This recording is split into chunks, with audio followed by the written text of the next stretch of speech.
Hello, कैसे हैं सब लोग? मस्त है एकदम। ओके, आइए आज 12th का first chapter okay solution start करेंगे। सॉल्यूशन के बाद थोड़ा सा हम लोग देख लेते हैं आपका फर्स्ट चैप्टर क्या रहेगा बच्चा। सॉल्यूशन फिजिकल केमिस्ट्री का, ओवरऑल केमिस्ट्री का भी आपके अकॉर्डिंग टू बुक्स ये फर्स्ट चैप्टर ही है। पहले सॉलिड स्टेट होता था, हट गया अब वो सॉल्यूशन। इसके बाद हम लोग क्या पढ़ेंगे, इलेक्ट्रोकेमिस्ट्री। Okay, electrochemistry. ओके, इसके बाद हम लोग क्या पढ़ेंगे, केमिकल काइनेटिक्स। क्या पढ़ेंगे, chemical kinetics. And after chemical kinetics we will study surface chemistry. Okay, surface chemistry के बाद हम लोग पढ़ेंगे D and F block elements. Okay, D and F block. Okay, इसके बाद अपन लोग पढ़ेंगे कोऑर्डिनेशन केमिस्ट्री। क्या पढ़ेंगे, कोऑर्डिनेशन केमिस्ट्री। जब इतना कर लेंगे उसके बाद हम लोग स्टार्ट करेंगे ऑर्गेनिक केमिस्ट्री। ओके, पूरी ऑर्गेनिक केमिस्ट्री मैं 11th से ही आपको पढ़ाऊंगा। जो छोटे छोटे टॉपिक्स आपके क्लियर नहीं है, ठीक है, जो अप्लाई होता है 12th में, ठीक है, रिएक्शन मैकेनिज्म हुआ आपका। ओके, ढेर सारी चीज़ें रहेंगी जो आपकी क्लियर नहीं होंगी, तो वहाँ से स्टार्ट करेंगे और पूरी ऑर्गेनिक ख़त्म करेंगे। ओके, तो अभी तो आज हम सोल्यूशन स्टार्ट कर रहे हैं। फर्स्ट चैप्टर है आपके फिजिकल केमिस्ट्री का। ओके, अब क्या है कि अगर आप लोग चाहें, 11th वालों के लिए मैं बोल रहा हूँ फिलहाल, चूँकि आपको मालूम ही है स्कूल की क्लासेस आप नहीं कर सकते हैं, ठीक है, लॉकडाउन आप जानते ही हैं, ठीक ठाक तरीके से बढ़ रहे हैं लोग, कंट्रोल भी हो रहा कुछ। लेकिन जैसा भी है, जो कुछ है, फिलहाल तो अपन लोग स्कूल की क्लासेस को अटेंड नहीं कर पा रहे हैं। तो आपके पास सफिशिएंट टाइम है, अगर आप चाहें तो 12th की प्रिपरेशन आप साथ में ही कर सकते हैं। आप कम से कम केमिस्ट्री तो आप पढ़ ही सकते हैं। ओके, तो कोशिश कीजिए कि सब कुछ बढ़िया तरीके से तैयार करें ताकि आपकी 12th अच्छी हो।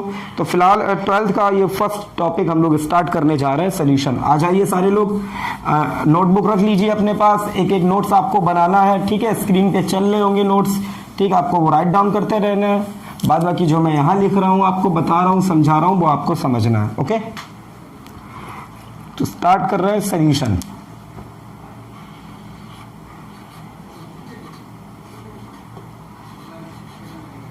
क्या होता है सॉल्यूशन, पहले ये समझते हैं। ओके, तो देखिए, लेट मी से मैंने एक कंटेनर लिया। ओके, क्या लिया, एक कंटेनर, और मैंने इसके अंदर क्या किया, वाटर फिल कर दिया। क्या फिल कर दिया, वाटर। ओके, मैंने इसके अंदर वाटर फिल कर दिया। वाटर फिल करने के बाद मैंने क्या करा, इसमें एक दूसरा कंपोनेंट डाला, शुगर। क्या डाली, शुगर। ओके, तो इतना तो हमें कंफर्म ही मालूम है ये बात कि वाटर और शुगर मिक्स होने के बाद क्या करेंगे ये लोग, वाटर और शुगर का आपको क्या मिल जाएगा, मिक्सचर। क्या मिल जाएगा, मिक्सचर। लेट मी से मैंने एक और कंटेनर लिया, एक और कंटेनर लिया जिसमें मैंने फिल कर दिया आपका अगेन वाटर। ओके, क्या है इसमें, वाटर। ओके, और मैंने जो सेकेंड इसमें कंपोनेंट लिया वो मैंने ले लिया आपका सैंड। क्या ले ली, सैंड। ओके, मैंने इसमें सैंड डाल दी। अब ये क्या बन जाएगा, ये आपका बन जाएगा वाटर और सैंड का, ये भी मिक्सर ही तो हो गया, मिक्स ही तो कर दी मैंने दोनों चीजें। ओके, अब देखिए व्हाट इज सॉल्यूशन। पहले तो ये कंफर्म कीजिएगा कि ये भी मिक्सर है और ये भी मिक्सर है, ठीक है। दो या दो से ज्यादा कोई केमिकल सब्सटेंस या समझ रहे हैं आप, उनको आप आपस में मिला दें तो वो चीज क्या कहलाएगी, आपकी मिक्सर। अब सॉल्यूशन क्या होता है, तो सॉल्यूशन की डेफिनेशन देखते हैं, क्या होता है सॉल्यूशन। ओके, सॉल्यूशन क्या होता है, it is a homogeneous mixture of two or more components. It is a homogeneous क्या सोल्यूशन मिक्सचर होता है? डेफिनेशन में ही है, it is a homogeneous mixture of 2 or more chemical substances. Okay ये क्या होता है? 2 या 2 से ज्यादा केमिकल सब्सटेंस का जो मिक्सचर होगा उसको अपन लोग क्या बोलेंगे? सॉल्यूशन। ओके, बस इतना आपको याद रखना है, ये मिक्सचर होना कैसा चाहिए? होमोजीनियस। होमोजीनियस का मतलब क्या होता है? जो फेज हो वो आपको कैसी नजर आए? एक ही सेम फेज नजर आए after mixing. Okay, for example समझिए, जब मैंने आपका वाटर में शुगर मिलाई होगी, जरा आप मुझे बताइए, आप भी घर पे मिलाते होंगे कभी, अगर आप वाटर के अंदर शुगर डालते हैं, ठीक, तो after the mixing of sugar in water, क्या आपको कहीं शुगर नजर आती है या ऐसा नजर आता है वाटर की फेज अलग है और शुगर की फेज अलग है? वाटर वो लिक्विड सा नजर अलग आ रहा है आपको, और आपका जो शुगर है वो सॉलिड अलग आपको नजर आ रही है। क्या ऐसा कभी होता है? बताइए मुझे, ऐसा होता है क्या? नहीं होता है। तो वहां पर आपको क्या नजर आ रहा है? आफ्टर मिक्सिंग फेज जो है वो आपको एक ही नजर आ रही है। ठीक है, सेकेंड एग्जांपल देखिए उधर वाला, उसमें क्या है? जब आप वाटर के अंदर क्या मिला रहे होते? सैंड। जब आपने वाटर में सैंड डाल दी तो ये एक मिक्सर तैयार हो गया, लेकिन है क्या? वाटर आपको अलग से नजर आता है लिक्विड फेज में, और सैंड आपको अलग से नजर आती है वो सॉलिड फेज में। तो वहां अलग अलग 2 फेज है। ठीक, तो ये मिक्सचर तो है लेकिन ये सोल्यूशन नहीं है। सोल्यूशन क्या होता है? 2 या 2 से ज्यादा केमिकल कंपोनेंट्स का क्या होगा? मिक्सचर ही होगा, बशर्ते वो होगा कैसा? होमोजीनियस। ओके, क्लियर हो गया? तो ये रहा आपका सोल्यूशन। ओके, जल्दी से इसको नोट कीजिएगा, ये ना भी बनाए चलेगा, या आपकी समझ है, आप बनाना चाहें तो बना लीजिए जल्दी से। ओके, आगे बढ़ते हैं। अभी टाइप्स ऑफ सॉल्यूशन की बात करते हैं। किसकी बात करते हैं? टाइप्स ऑफ सॉल्यूशन की। ओके, तो आपकी स्क्रीन पे चल रहा है, आप देखते जाइए उसको। मैंने क्या किया है, आपको एक स्क्रीन पे अच्छी सी एक टेबल दी हुई है, वहां मैंने एक बार क्या किया है? लिक्विड को सॉल्वेंट लिया है, सॉलिड को सॉल्यूट लिया है, सॉल्यूशन। अच्छा, एक सेकेंड में आपको ये भी बताता चलूं। ओके, अभी थोड़ी सी मैंने उसको रोक दिया है, टेबल आपकी आ रही है अभी स्क्रीन पे, जरा देखिए। सॉल्यूशन जो है आपका क्या है? सॉल्यूशन किससे मिलकर बनता है आपका? सॉल्यूट और सॉल्वेंट से। ओके, सॉल्यूट और सॉल्वेंट से। कैसे? जरा एक बार इसको देखते हैं अच्छे से। ये क्या था आपका भैया? बोलिए जरा, ये क्या था? वाटर, और वाटर में मैंने क्या मिक्स करा था? शुगर। ओके, तो यहां पर वाटर जो है आपका, ये क्या है? सॉल्वेंट। ये क्या है आपका? सॉल्वेंट। और शुगर क्या है आपकी? ये है सॉल्यूट। ओके, ओवरऑल आपको क्या याद रखना है? आपने 9th क्लास में पढ़ा होगा, सॉल्यूशन में जो लेसर अमाउंट में प्रेजेंट होता है उसको सॉल्यूट बोलते हैं, और जो ग्रेटर अमाउंट में ज्यादा प्रेजेंट होता है, लार्जर अमाउंट में, उसको क्या बोलते हैं अपन लोग? सॉल्वेंट। ठीक है, वो पुरानी बातें हैं, अच्छा है आपको मालूम है, लेकिन अभी आप याद ऐसे रखेंगे जो मैं आपको बोल रहा हूं। सॉल्यूट किसे बोलेंगे? घुलने वाले को। जो घुलने वाला होगा, जो किसी चीज में घुल जाएगा, उसको क्या बोलेंगे? सॉल्यूट। और जो अपने आप में किसी को घोलेगा, घोलने वाला, इसे क्या बोलेंगे? और सॉल्वेंट। ओके, जैसे आप वाटर ने क्या करा है? शुगर को अपने में घोल लिया है, उसने अपने अंदर शुगर को क्या किया? घोल लिया है, तो उसको क्या बोलेंगे? वो सॉल्वेंट है। और शुगर जो है वो घुल गई है किसमें? वाटर में, तो वाटर क्या, सॉरी, शुगर क्या है आपकी? सॉल्यूट। ओके, तो अब आप टेबल देख लीजिएगा। ठीक है, ऐसे करके आपकी टेबल आ रही है। अब मैं इसको एक्सप्लेन नहीं करूंगा, बहुत आसान है, आगे बढ़ते हैं, लेकिन थोड़ा सा मैं आपको दिखाई दे रहा हूं। यहां पर अभी टेबल आएगी, आप देख लेंगे उसको। ओके, जरा देखिए, यहां पर मैंने क्या लिया होगा? सॉल्यूट। यहां क्या लिया होगा? सॉल्वेंट। और यहां मैं ले रहा हूं एग्जाम्पल। ठीक, 1-2 एग्जाम्पल देख लेते हैं जल्दी से। स्क्रीन देखिए, जैसे मैंने सॉल्वेंट अभी लिया, लेट मी से लिक्विड। ओके, और यहां मैंने क्या लिया? सॉल्यूट क्या लिया? सॉलिड। ओके, तो इसका एग्जाम्पल क्या है? तो इसका एग्जाम्पल तो यही हो गया, शुगर इन वाटर। ये क्या सोल्यूशन है? जब आप लिक्विड में सॉलिड को घोलेंगे, ये वाला एग्जांपल देखिए, तो ऐसा एग्जांपल होता है, तो ये क्या हो गया? Sugar in water. अब मैं दूसरा एग्जांपल ले लेता हूं। मैंने क्या किया? लिक्विड और लिक्विड, मतलब सॉल्वेंट भी लिक्विड है और सॉल्यूट भी लिक्विड है, ऐसा आप जानते हो, अल्कोहल वाटर। ओके, वो अलग बात है, हमें 12th में मोस्टली यही पढ़ना है, ये वाला लिक्विड का सॉल्वेंट होगा और घुलने वाला कौन होगा? सॉलिड। ओके, तो जितने भी टाइप्स ऑफ सॉल्यूशन आ रहे हैं उनको आप देख लीजिएगा, अच्छे से नोट डाउन कर लीजिए, इंपॉर्टेंट है वो। आगे बढ़ते हैं। छोटी छोटी टेक्नोलॉजी है शुरुआत में।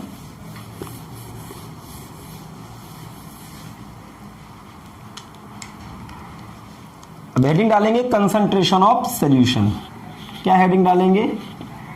Concentration of solution. Okay, concentration of solution.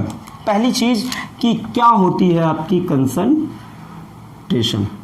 Okay भाई, किसकी कंसंट्रेशन? सॉल्यूशन की। तो ये तो समझ में आ रहा, लेकिन व्हाट इज कंसंट्रेशन? होती क्या है ये? What is concentration?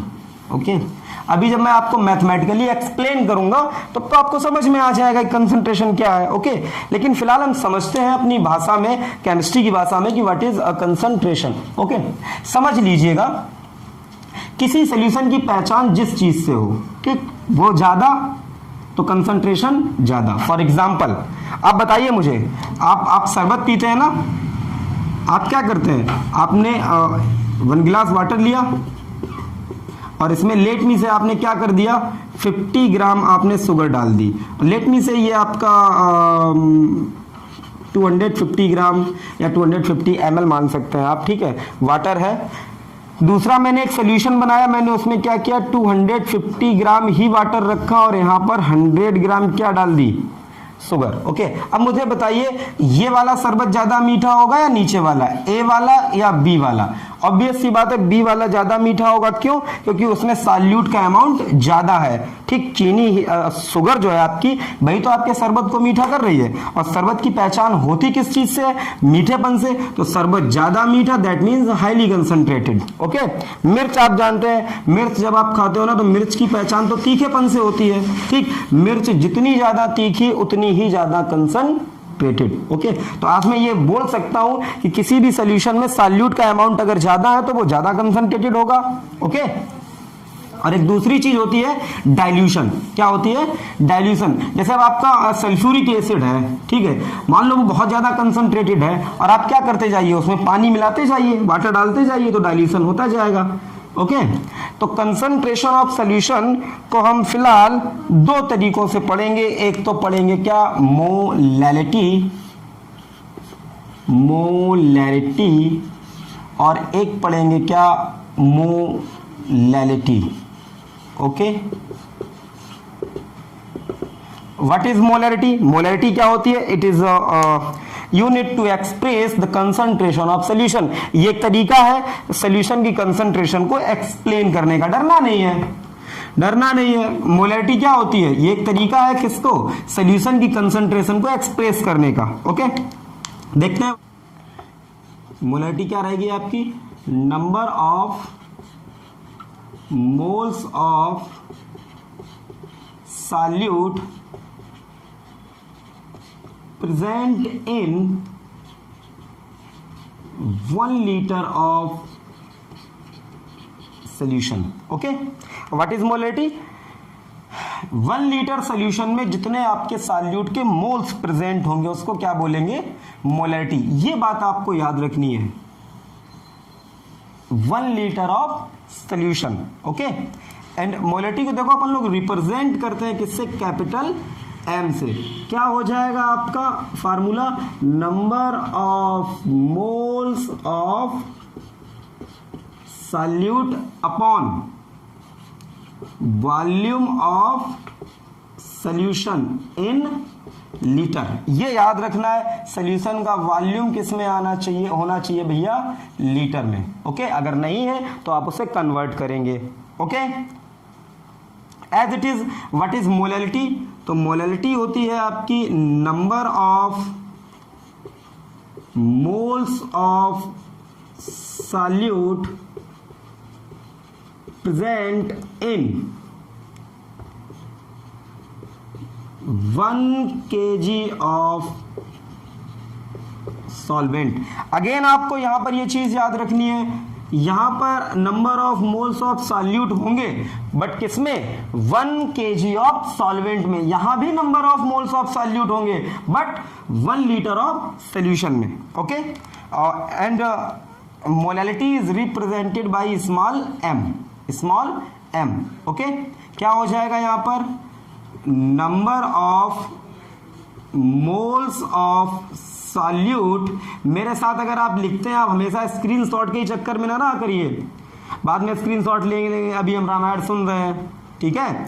अगर मैं यूं करके बोल रहा हूं, लिख रहा हूं, तो आपको भी चाहिए कि आप नोटबुक पे ये चीजें मेंशन करते चले मेरे साथ। Number of moles of solute upon mass of solvent in kg। Okay, molarity क्या है? कुछ नहीं है सर, ये किसी भी सोल्यूशन की कंसंट्रेशन को रिप्रेजेंट करने का, एक्सप्रेस करने का एक तरीका है, और वैसे ही मोलैलिटी भी किसी भी सोल्यूशन की कंसंट्रेशन को एक्सप्रेस करने का एक तरीका है। ओके, अब थोड़ा इनकी यूनिट पर आते हैं। नंबर ऑफ मोल्स, तो ये तो हो गया मोल। ओके, और ये क्या? Volume of solution in litre, तो मोल पर लीटर किसकी यूनिट? मोलैरिटी की। एंड मोलैलिटी मोल पर, बताइए क्या हो जाएगा? मोल पर किलोग्राम। ओके, क्लियर हो गया? चलिए आइए अब कुछ न्यूमेरिकल देख लेते हैं।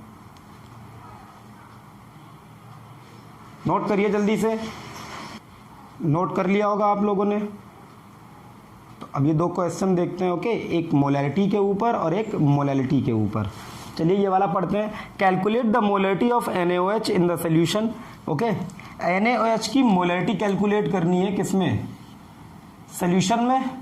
सोल्यूशन कैसे बनाया गया? Prepared by dissolving it's NaOH के 4 ग्राम डिसॉल्व किए गए किसमें? इन वाटर में। वाटर में कितने ग्राम डिसॉल्व किए गए NaOH के? 4 ग्राम। पहले लैंग्वेज अच्छे से समझिए आप। NaOH के 4 ग्राम किसमें डिसॉल्व किए गए? वाटर में। और सोल्यूशन कितना बनाया गया? To form 250 ml of solution. तो पहले ध्यान दीजिएगा, ये 250 ml जो लिखा है, ये वॉल्यूम है किसका? सॉल्वेंट का नहीं, ये किसका वॉल्यूम है? सोल्यूशन का। ओके, तो ये किसका वॉल्यूम दिया गया मेरे भाई? Volume of solution. पढ़िए ना। ओके, और मोलैलिटी निकालते कैसे? तो capital M equals to number of moles of solute. यहां पर सॉल्यूट कौन है? NaOH। और इसके मोल्स कितने होंगे? तो इसके मोल्स निकालने के लिए क्या करेंगे? इसका ग्राम वेट 4 ग्राम अपॉन इसका मॉलिक्यूलर वेट, ओके, या इसका जो भी मोलर मास होता है NaOH का कितना हो जाएगा? 23 और 16 39 और 1 40, और upon volume of solution in litre. Okay, तो ये तो ml में दिया गया, तो इसको लीटर में करने के लिए क्या करेंगे? 1000 से डिवाइड कर देंगे। ओके, नाउ कितना आ जाएगा मुझे बताइए आप। ओके, तो अब इसको सॉल्व कर लीजिएगा, कितना आ जाएगा जरा मुझे बताइए। ये 10 और ये 4। ओके, तो कितना हो गया ये? 4/10 बोले तो 0.4। ओके, तो जब मोलैरिटी को रिप्रेजेंट यहां पर इसकी जो यूनिट लिखते हैं, अगर मैं मोल पर लीटर लिख दूं तो कोई प्रॉब्लम नहीं है, या फिर मैं इसको यूं लिखता हूं 0.4 कैपिटल M। ओके, आसान है। और भी सवाल आप ट्राई कर सकते हैं अपनी बुक से। इसको देखते हैं, calculate molality of the of glucose in the solution. अभी बताइए मुझे मोलैलिटी का फार्मूला क्या होता है, number of moles of solute. यहाँ पर सॉल्यूट कौन है, ग्लूकोज है, ग्लूकोज के मोल्स कैसे निकालेंगे, तो 90/180। ओके, अभी मुझे बताइए prepared by dissolving it's 90 gram in 500 gram of water. किसमें घोले हुए हैं मैंने 90 ग्राम ग्लूकोज के 500 ग्राम वाटर में। वाटर है क्या, सॉल्वेंट, तो कितना हो गया अपॉन 500 और इसके अपॉन 1000 क्यों, क्योंकि भैया किलोग्राम में रखते हैं ना, ग्राम में नहीं। ओके, इसको सॉल्व कर सकते हैं, तो ये कितना आ जाएगा, ओके, कितना आंसर आ जाएगा यहाँ पर 1, और इसको रिप्रेजेंट करते हैं स्मॉल m से इसकी यूनिट को। ओके, कोई प्रॉब्लम नहीं है। एक चीज आपको और याद रखनी है यहाँ पर इंपॉर्टेंट टिप में, मोलैलिटी में मोलैरिटी जो है आपकी, कौन है, मोलैरिटी। तो टिप में आपको क्या याद रखना है, मोलैरिटी जो होती है आपकी ये टेम्परेचर डिपेंडेंट है, ठीक है। तो molarity depends on temperature. Okay, अब ये टेम्परेचर पर डिपेंड क्यों करती है, मे बी ये 12th का क्वेश्चन नहीं होगा आपके लिए, लेकिन फिर भी आपको पता जरूर होना चाहिए, कुछ भी हो सकता है, क्या पता कभी हो ही जाए, ठीक है। तो molarity depends on temperature, temperature पर डिपेंड क्यों करती है, बिकॉज, बताओ भाई बच्चा लोग, because volume depends upon temperature. आप जानते हैं ना, डिपेंड्स अपॉन टेम्परेचर, क्योंकि आप जानते हो अगर आप टेम्परेचर बढ़ाएंगे तो किसी भी कंटेनर का जो वॉल्यूम होगा वो, कंटेनर के वॉल्यूम से मेरा मतलब समझिए, फॉर एग्जांपल आप गैस के सिलेंडर, जो गैस का सिलेंडर है आपका, या आप यूँ मानिए आपने क्या करा है, अगर आप किसी गैस को ठंडा करते हैं, टेम्परेचर उसका कम करते हैं, तो वो कम जगह में आती है। उसी गैस का अगर आप टेम्परेचर बढ़ा देते हो, उसके मॉलिक्यूल्स की काइनेटिक एनर्जी बढ़ जाती है और वो ज़्यादा जगह घेरेंगे। आप सोच के देखिए ना, जैसे आप प्रेशर कम करते हो तो गैस का वॉल्यूम बढ़ता है, एज इट इज़ आप थोड़ा सा सोचिए, वाटर है, वाटर का अगर आप टेम्परेचर बढ़ाएंगे तो वाटर धीरे धीरे वेपर्स में कन्वर्ट नहीं होगा, और जो वाटर आपका 1 गिलास वाटर था वो इतने गिलास में ही था। ओके, लेट मी से वो 500 ml का गिलास है, लेकिन जैसे ही आप उसको बॉयल करना शुरू कर दिए, बॉयल हो गया, वेपराइज हो गया, तो पूरे कमरे में वेपर्स फैल जाएंगे, तो वॉल्यूम नहीं बढ़ गया। ओके, तो molarity depends on temperature because volume depends upon temperature. Okay, upon या ऑन जो भी है, ठीक है, अभी तो इतना नहीं हो रहा है यहाँ पर।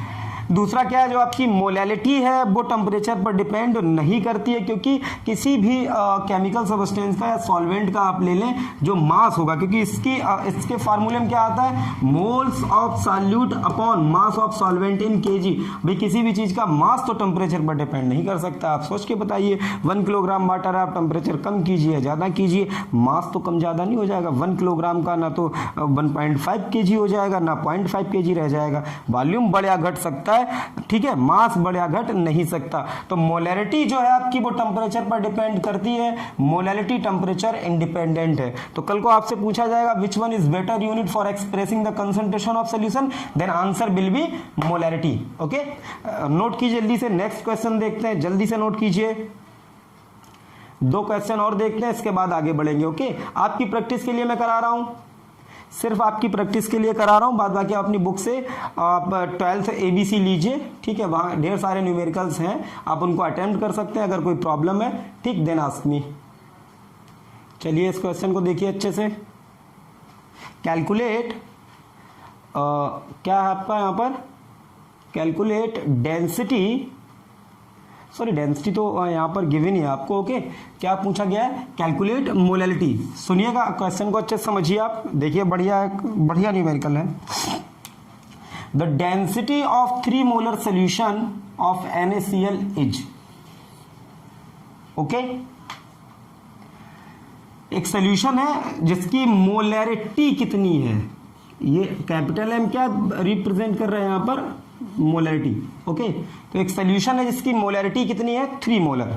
इसकी मोलैरिटी कितनी है बच्चा, 3 मोलर है। ओके, किसका सोल्यूशन है? NaCl का है। जब तक सॉल्वेंट के बारे में कुछ ना कहा जाए तो आप क्या मानेंगे? वाटर आपका सॉल्वेंट रहा होगा। ओके, और उस सोल्यूशन की जो डेंसिटी है वो कितनी है? 1.25 ग्राम पर ml। इसका मतलब समझते हो आप 1.25 ग्राम पर ml। दैट मीन्स जो NaCl है वो 1.25 ग्राम है 1 ml में। ओके, तो कैलकुलेट मोलैलिटी। अब जरा इसका मतलब समझिए, व्हाट इज दिस? ये क्या है? जैसे कभी आपके सामने ये लिखा हो 3 मोलर सोल्यूशन, क्या लिखा हो? 3 मोलर सोल्यूशन, या कभी ये लिखा हो आपके सामने स्मॉल m 3 मोलल, इसको क्या पढ़ता हूं? 3 मोलर, मोलर, इसको क्या पढ़ता हूं? मोलल। इसको ऊपर वाले को जब कैपिटल M लिखा हो तो इसको क्या पढ़ता हूं? मोलर। स्मॉल m लिखा हो तो इसको पढ़ते हैं मोलल। ओके, अभी आपके सामने क्या लिखा है? 3 मोलर सोल्यूशन। इसका मतलब क्या है? That means 3 mole of solute, 3 mole of solute dissolved in 3 mole of solute dissolved in 1000 ml of solution. 1000 ml कहिए या 1 लीटर कहिए, वो तो एक ही बात है। कल को ये लिखा हो 3 मोलर सोल्यूशन, कल को क्या लिखा हो? 3 मोलल सोल्यूशन। मोलर लिखा हो तो समझ गए, मोलर लिखा हो तो इसका मतलब क्या होगा? सोल्यूशन के 3 मोल डिसॉल्व है किसमें? 1000 ml या 1 लीटर सोल्यूशन में। और कल को अगर 3 मोलल लिखा हो, इसका मतलब क्या होगा? जरा समझिए, that means 3 mole of solute dissolved in 1000 ग्राम बोलिए या 1 kg बोलिए, किसमें? सॉल्वेंट में। इस टर्मिनोलॉजी को समझना बेटा बहुत इंपॉर्टेंट है। तो अभी बताइए, अगर मैंने ये कहा कि 3 मोलर सोल्यूशन है, इसका मतलब क्या कह दिया गया आपसे? 3 मोल है किसके? सॉल्यूट के, और जो 1000 ml ऑफ सोल्यूशन में डिसॉल्व्ड है। दैट मीन्स आपको इतनी बात समझ में आई ना? इसको राइट डाउन कीजिए, काफी इंपॉर्टेंट है ये, फिर आगे बढ़ेंगे। ओके, नोट हो गया ना? मजा आ रहा है? कितने लोग मजा आ रहा है? जल्दी से कमेंट में बताओ मुझे। अच्छा, जो लोग कमेंट, जब मैं यहां से बोलूंगा आपसे और आप मुझे नहीं अगर बता रहे हैं, ठीक है बेटा, जिन लोगों को मैं पर्सनली जानता हूं, मैं घर पे फोन करूंगा आपके, याद रखिए इस बात को। आप पता है आप चालाकी करते हैं, कुछ लोग हैं, चालाकी नहीं बेटा, आप बेवकूफ़ी करते हो। कुछ लोग क्या करते हैं, वीडियो ऑन करके रख देते हैं और फिर चले जाते हैं। ओके, उन्हें लगता है कि सर को तो पता ही है कि हम लाइव क्लास पढ़ रहे हैं। तो बताइए कितने लोग यहाँ तक समझ में आ रहा है? आगे बढ़ते हैं। अब हमें निकालना क्या है बेटा? हमें निकालनी है मोलैलिटी। क्या निकालनी है? Molality. And what is molality? Number of moles of solute. तो देखो यहाँ तो सॉल्यूट के मोल्स पता चल गए, कितने मोल हैं? 3 mole upon mass of solvent in KG. हमें किसका मास चाहिए भैया? हमें किसका मास चाहिए? सॉल्वेंट का। हमें किसका मास चाहिए? सॉल्वेंट का। और हमें यहां पर सॉल्वेंट का मास मालूम नहीं है, लेकिन हमें एक चीज जरूर मालूम है, 1000 ml क्या है आपका? सोल्यूशन, ये मालूम है। ये बेटा क्यों मालूम है? अरे यार, उस सोल्यूशन की जो मोलैरिटी है वो इतनी है। इसका मतलब क्या है? 1000 ml में 3 मोल डिसॉल्व है। तो सोल्यूशन का तो ये मालूम है ना आपको, वॉल्यूम। ओके, क्या सोल्यूशन का वॉल्यूम मालूम है? तो हम लोग जानते हैं डेंसिटी इक्वल्स टू m/v। तो क्या मास निकाला जा सकता है? बिल्कुल। मास कितना हो जाएगा जरा मुझे बताइए भाई। डेंसिटी क्या होती है? मास पर यूनिट वॉल्यूम। तो डेंसिटी कितनी गिवन है आपको? 1.25। ओके, मास कैलकुलेट कर लीजिए, वॉल्यूम आपको मालूम है। ओके, ये कितना हो जाएगा मास? मुझे जरा बताइए जल्दी से, यहां से कैलकुलेट करके कितना आ जाएगा? ओके, 1250 ग्राम। ये किसका मास आया? सोल्यूशन का। हमें किसका चाहिए? सॉल्वेंट का। हमें तो सॉल्वेंट का मास चाहिए। तो सॉल्वेंट का मास कैसे निकाला जा सकता है बेटा, जरा बताओ, सॉल्वेंट का मास कैसे निकालेंगे? बताओ भाई, सारे लोग बताओ, सॉल्वेंट का मास कैसे निकालेंगे?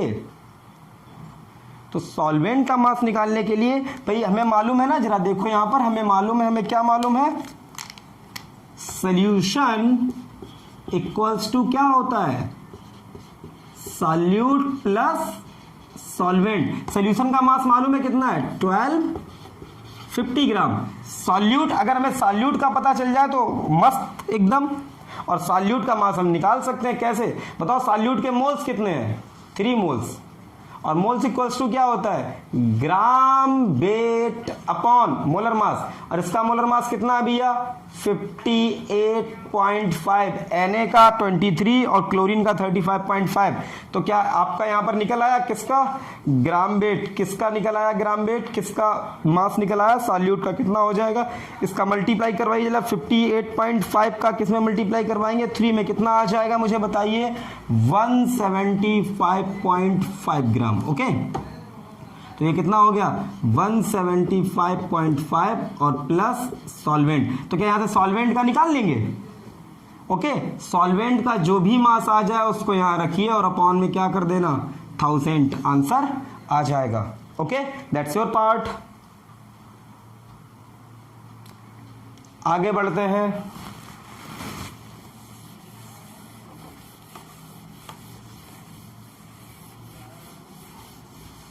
आगे बढ़ते हैं, हेडिंग डालिएगा मोल फ्रैक्शन। क्या हेडिंग डालिए, मोल फ्रैक्शन। डेफिनेशन वाइज कैसे लिखेंगे, नीचे स्क्रीन पे चल रहा है, आप उसको देख लेंगे, समझिए जरा। What is mole fraction, let me से, एक कंटेनर है, ओके, जिसमें मैंने 2 केमिकल सब्सटेंसेस मिक्स कर रखे हैं। ओके, ये मैंने ए मिक्स किया और एक क्या मिक्स किया, बी। ओके, कोई 2 केमिकल कंपोनेंट हैं जिनको मैंने आपस में मिक्स कर दिया है। ओके, अब आप मुझे बताइए, जब आपने ए इसमें डाला होगा तो उसका कुछ वेट तो लिया होगा, कुछ तो ग्राम लिया होगा। मैं उस ग्राम को मानता हूं, मैंने कितना डाला, WA, और इसको कितना डाला, WV। ओके, इसका मोलर मास MA, इसका मोलर मास MB। ओके, तो फिर मुझे जरा ये भी बता दीजिए, gram weight upon molar mass, number of moles, let me से, वो कितने आ गए, NV, कितना आएगा, gram weight upon molar mass. ऐसे इसका कितना आएगा, Na, number of moles of A, कितना, WA अपॉन MA। अभी मुझे अगर मोल फ्रैक्शन कैलकुलेट करने हो, क्या कैलकुलेट करने हो, मोल फ्रैक्शन, ठीक, जैसे मुझे मोल फ्रैक्शन कैलकुलेट करना हो किसका, A का, तो फिर मोल फ्रैक्शन को रिप्रेजेंट यूं करते हैं, जिसका मोल फ्रैक्शन निकालना है उसके मोल्स लीजिए और अपॉन में कर दीजिए टोटल मोल्स। टोटल मोल्स कितने हैं बेटा, Na प्लस NB।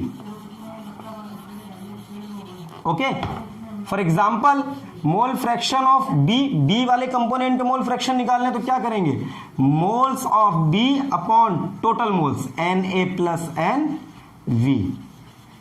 ओके, कुछ लोगों का सवाल रहेगा, sir what is mole fraction, sir ये मोल फ्रैक्शन होता क्या। चलिए ठीक है, ये मैथमेटिकली तो ठीक है, आपने बता दिया, if we want to calculate the mole fraction of component A, then moles of A whole upon total moles, ठीक है सर। लेकिन सर इसको थोड़ा समझाइए, sir what is mole fraction, ठीक है, जरा समझिएगा।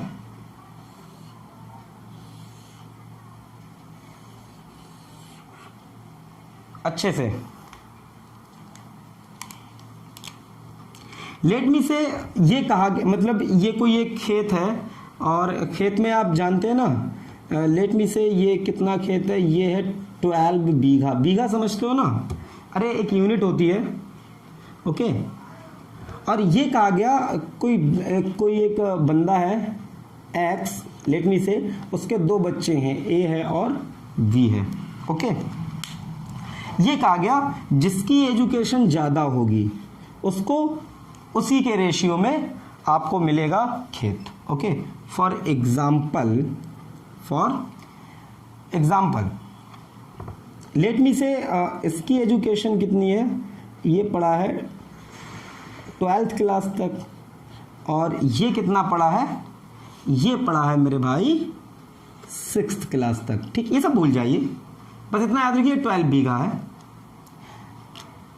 अब आप मुझे एक बात बताइए, मैंने क्या कहा, जो जितना जिसकी एजुकेशन है उसी के रेशियो में उसको मिलेगा। तो पहले मुझे बस आप इतना बता दो, क्या ए को बी से जस्ट 2 टाइम्स मिलेगा खेत?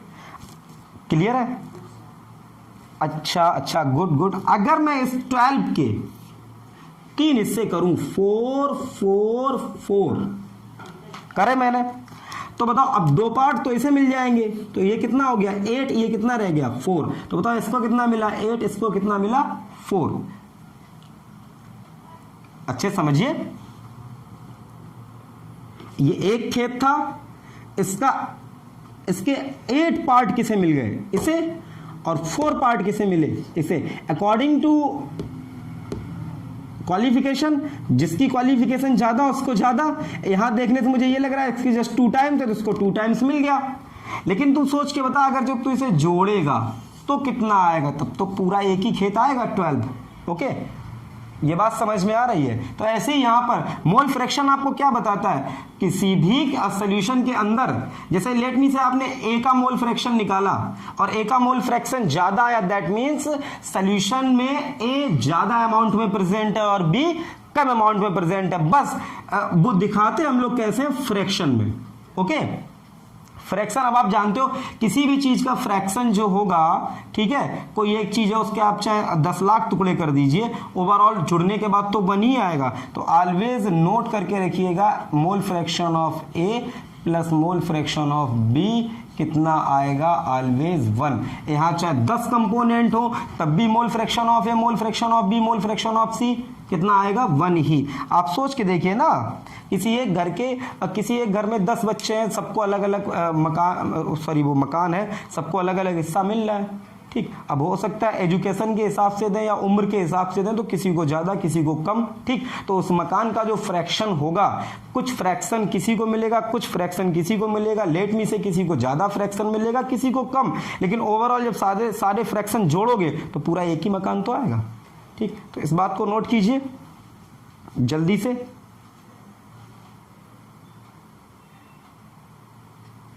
नोट हो गया? ओके, आगे बढ़ते हैं।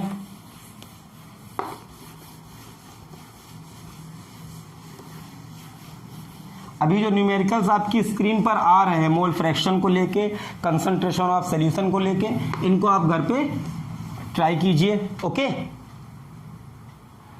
कोई प्रॉब्लम हो तो मुझे नेक्स्ट क्लास में आप कमेंट्स में बताएंगे, मैं उसकी नेक्स्ट क्लास में उसे डिस्कस करूंगा। ठीक है, जो भी प्रॉब्लम हो आपकी। चलिए अब आगे बढ़ते हैं।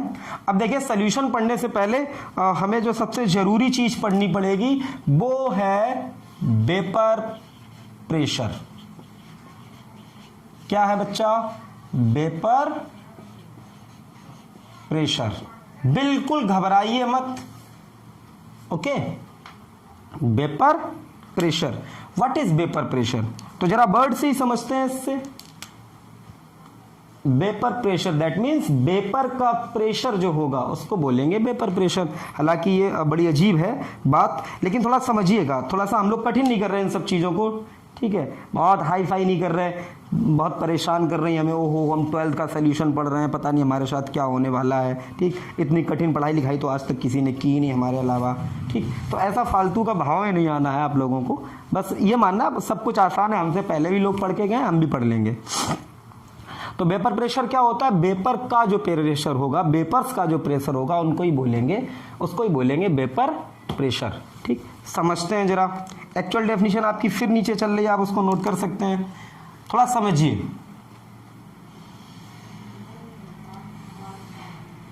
लेट मी से ये कंटेनर है और जिसमें मैंने कोई भी लिक्विड यूं करके फिल कर रखा है।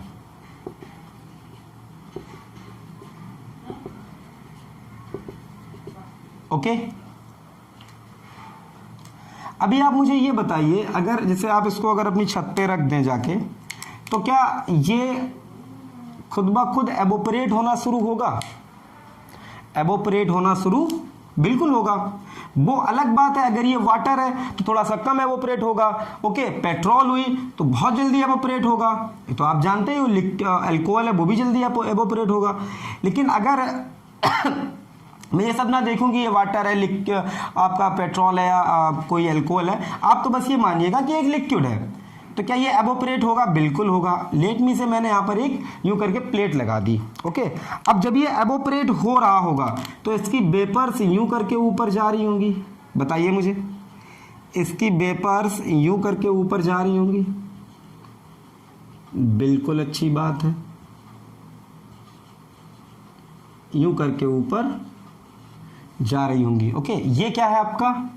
ये है आपका कोई लिक्विड, और ये जो ऊपर बन के जा रही है ये क्या है? आपकी वेपर्स। क्या है?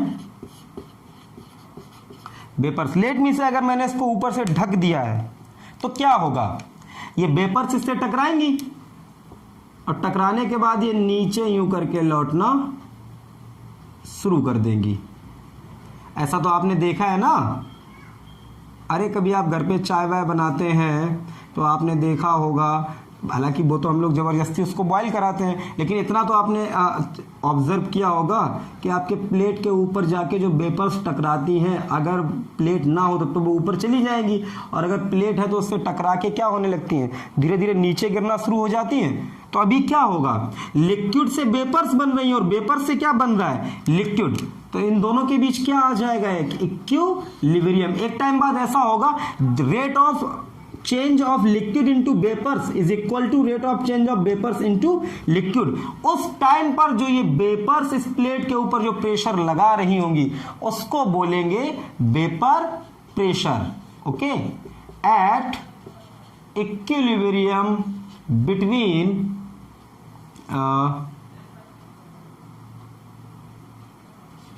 Vapours and liquid, the pressure exerted by vapors on the wall of container is called vapor pressure। Okay, दोबारा समझिए इस बात को अच्छे से, इस बात को अच्छे से दोबारा समझिए। जब आपने किसी लिक्विड को इस कंटेनर के अंदर भरा, ओके, क्या होगा? वो अलग बात है, रेट ऑफ एवोपरेशन अलग अलग लिक्विड के अलग अलग हो सकते हैं, लेकिन होगा क्या कि ये लिक्विड धीरे धीरे एवोपरेट होकर वेपर्स में कन्वर्ट होगा। और अगर मैंने यहां पर ऊपर एक प्लेट लगा दी तो वही वेपर्स इस प्लेट से टकरा के नीचे गिरना शुरू हो जाएंगी। ओके, धीरे धीरे ये नीचे गिरना शुरू होंगी। एक टाइम ऐसा आएगा जब ऊपर लिक्विड से वेपर्स बनने का जो रेट होगा उस रेट को ये इक्वल कर लेंगी, नीचे वेपर्स का लिक्विड बनने का भी रेट भी कैसा होने लगेगा? बराबर। दोनों के बीच क्या आ जाएगा? इक्विलिब्रियम। उस टाइम पर जो वेपर्स होंगी इस कंटेनर के ऊपर जो प्रेशर लगा रही होंगी उस प्रेशर को बोलेंगे क्या? Vapour pressure. इस बात को नोट कीजिए पहले अच्छे से। ओके, आज आपके सॉल्यूशन की फर्स्ट क्लास है। नेक्स्ट क्लास में मैं आपकी क्लास थोड़ी सी लंबी रखूंगा और इसको ख़त्म करूंगा जितना ज़्यादा हो पाएगा। Okay, thanks.